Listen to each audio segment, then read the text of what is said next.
Mark Zuckerberg admitting Facebook was pushed by the Biden-Harris administration to censor Americans' content. In a letter sent to the House Judiciary Committee Chairman Jim Jordan, the Meta CEO explained, quote, in 2021, senior officials from the Biden administration, including the White House, repeatedly pressured our teams for months to censor certain COVID-19 content, including humor and satire, and expressed a lot of frustration with our teams when we didn't agree. I believe the government pressure was wrong, and I regret that we were not more outspoken about it. Enes Kanter Freedom is a human rights activist, former NBA player, and he joins me now. Enes, great to see you as always. Rings a little hollow to me 4 years after the fact. What are your thoughts? Thank you for having me. I mean, it's good for him that he finally came out and said something, but I think it's a little too late, buddy. To me, this is an election interference and treason. I hear many people saying that this is a crime against humanity. The question is, I actually want to ask this to our audience, does he actually regret it, or is it because he got caught? I think Meta and Mark Zuckerberg should be held accountable for interfering in our election. And please do not let them off the hook. They knew what they were doing, and they thought they can expect to get away with it. I mean, this is complete and direct violation of the First Amendment, and it is unacceptable. Well, the mea culpas didn't stop there from Zuckerberg. He also mentioned suppressing information, speaking of, election interference, about Hunter Biden's laptop.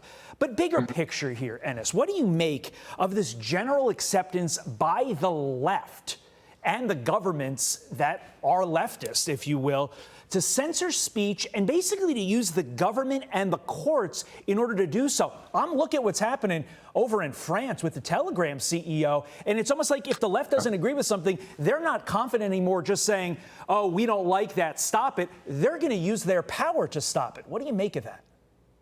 I mean, exactly. They're not confident enough. I mean, I'm so happy that, Elon Musk finally took over Twitter, and now we can actually have some free speech in our world, not only in our country, but in our world.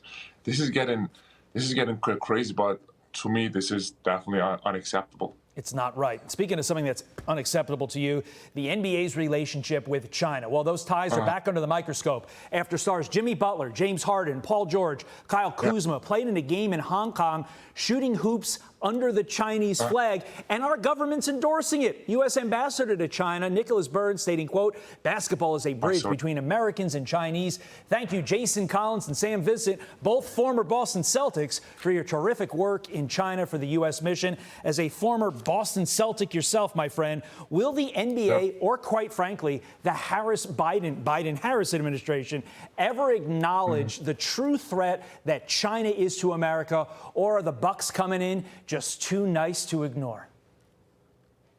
My first message to all the NBA players is do not become part of their propaganda.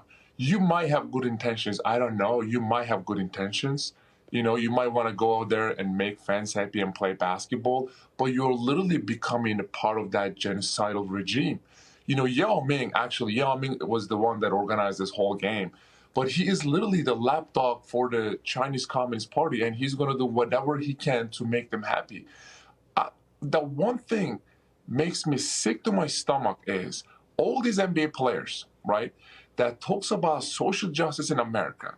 They said, well, America is horrible and we got a lot of work to do. And even some of them calls America trash.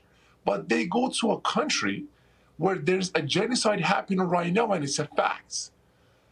All these 10 NBA players, I think it went up to 10 recently, have now shoe deals with one of the biggest Chinese companies, which involves slave labor. Right. 40 NBA owners got tied up $10 billion in China. So NBA knows that. NBA knows that more people watch NBA games in China than American population last year. So they're trying to make that dirty money.